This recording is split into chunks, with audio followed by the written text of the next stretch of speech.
Sampurasun, assalamualaikum warahmatullahi wabarakatuh. Teman-teman, kita jumpa lagi. Piye kabare hari ini? Semoga selalu dalam keadaan baik-baik aja ya. Sama seperti saya, alhamdulillah dalam keadaan sehat walafiat. Teman-teman, kan sebelumnya itu saya membahas masalah Ibu Ratu Pantai Selatan. Itu part 2 ya. Nah sekarang kita mau lanjutin lagi karena kemarin belum selesai dan masih banyak sekali pertanyaan-pertanyaan gitu. Jadi karena kemarin memang waktunya sudah time out ya, jadi sekarang kita bahas lagi. Kemarin itu terakhir itu kita membahas tentang Ibu Ratu.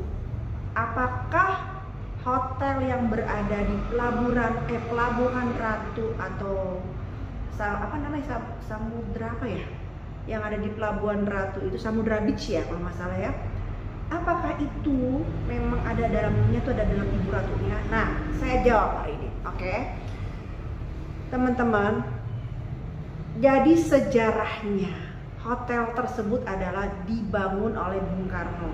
Nah memang Bung Karno sendiri ini sangat mengagumi dengan Ibu Ratu Pantai Selatan.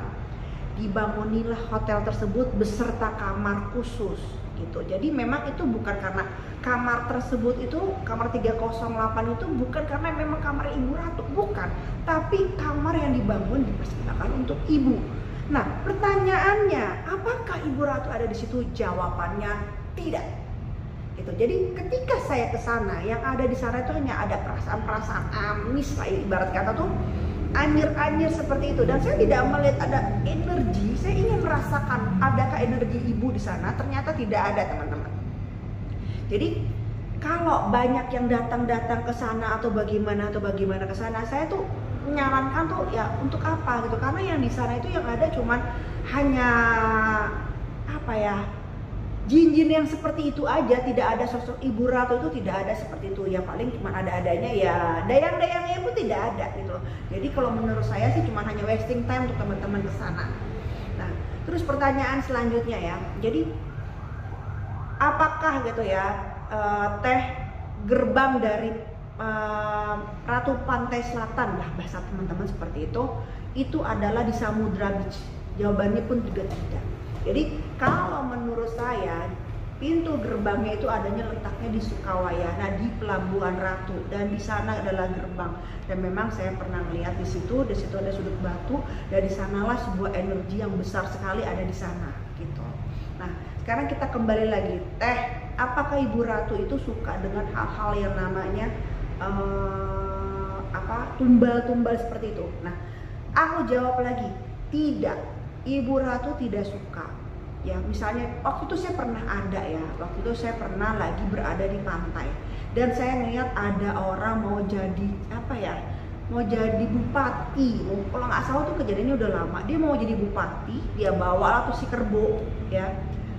Nah yang saya rasakan pada saat duduk di situ, energi tersebut, ibu tidak suka dengan hal-hal seperti itu dan tidak meminta hal-hal seperti itu. Jadi entah mengapa itu yang menjadi inspirasinya mempersembahkan itu hanya ya hal-hal yang ada di sekelilingnya saja, tapi ibu sendiri tidak menginginkan hal seperti itu. Kita tumbal apa tidak seperti itu, karena memang ibu sendiri sangat menghormati Rasulullah SAW, dan beliau itu kan saya bilang beliau itu adalah Nurul Fatimiyah, cahaya dari segala wanita, dan beliau pun juga sangat menghormati Rasulullah SAW. Jadi hal-hal yang seperti itu Ibu Ratu tidak suka gitu. Nah pertanyaan lagi, gitu ya, bener nggak sih masalah larung-larung laut? Nah saya jawab ya, jadi gini teman-teman ya, itu bukan masalah persembahan, tapi gini loh, rasa syukur kita ya, kita kan udah dapat rezeki dari Allah Subhanahu Wa Taala.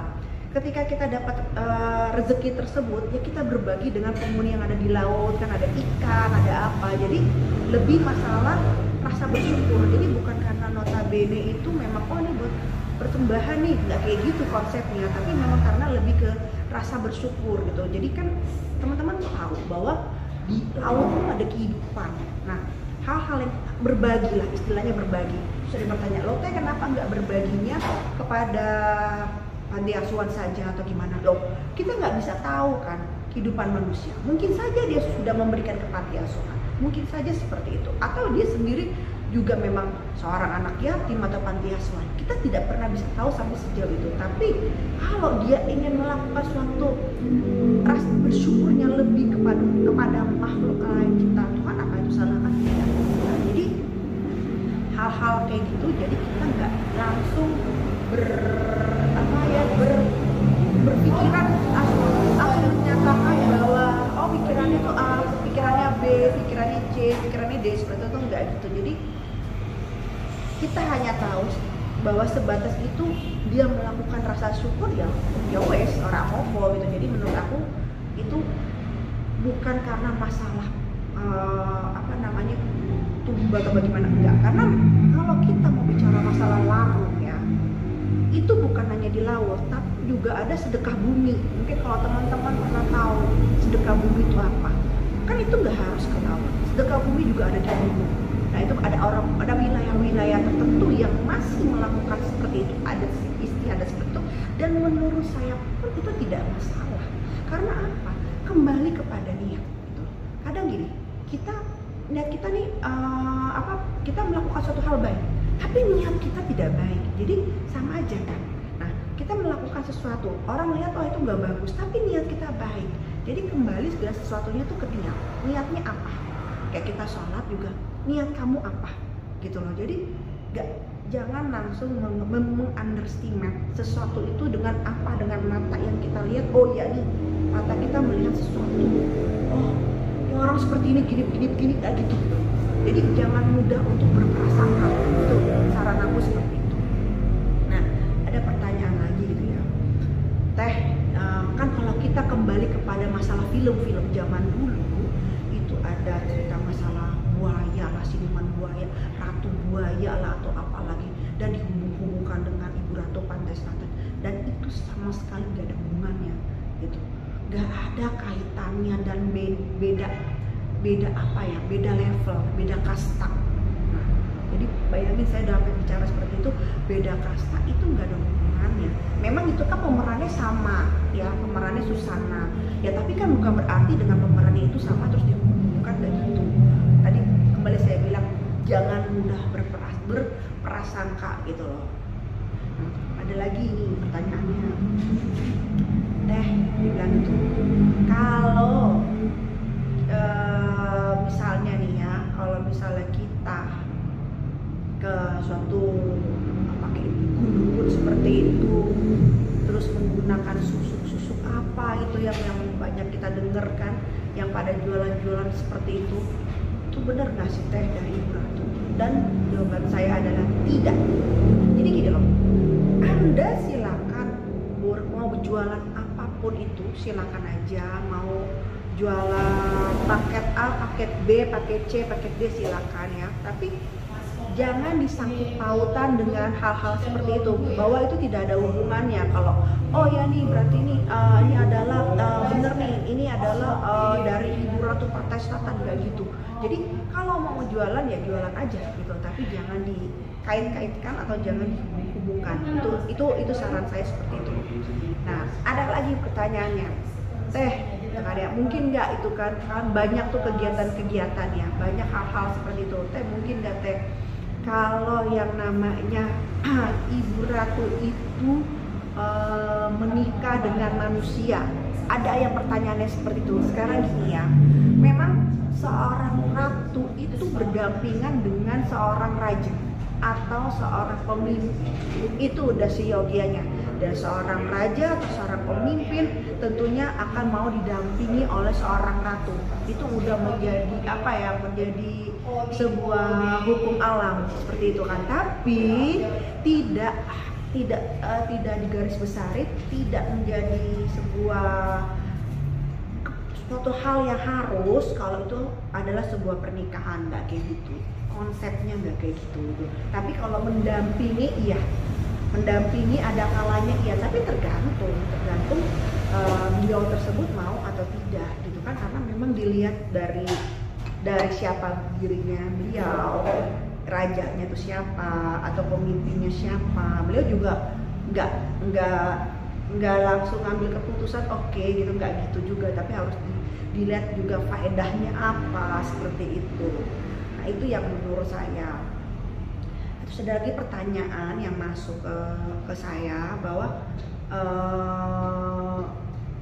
ada banyak cerita ya sorry, bahwa yang tsunami itu adalah hubungannya dengan beliau ya. Tsunami hubungannya itu pasti karena kemarahan dari pihak laut, pasti karena ada hal-hal apa. Sekarang kita hidup tuh di semesta, di alam semesta, dan hukum alam pun terjadi dan berlaku. Jadi apa yang kita tuai, hal yang kebaikan yang kita tuai, bukan harus dengan kehidupan yang di sekitar laut aja. Hal-hal yang kebaikan itu akan menjadi feedback buat kita. Jadi kalau menurut aku itu Allahu alam ya, cuman memang dari struktur bumi pun akan bergeser, tata bumi itu bergeser. Jadi banyak faktor-faktor gitu. Jadi kembali bahwa semua itu adalah rahasia Allah, yang dimana ya kita tidak bisa langsung mengejar keseluruhannya gitu.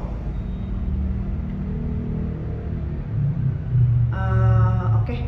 Nah teman-teman, jadi ini udah berapa menit? Oke, jadi teman-teman untuk yang selanjutnya kalau ada pertanyaan-pertanyaan bisa di DM lagi atau bisa di email lagi atau apa, karena banyak banget pertanyaan yang masuk ke saya, takutnya nggak cukup untuk hari ini gitu ya teman-teman ya. Udah bisa kemudian untuk like.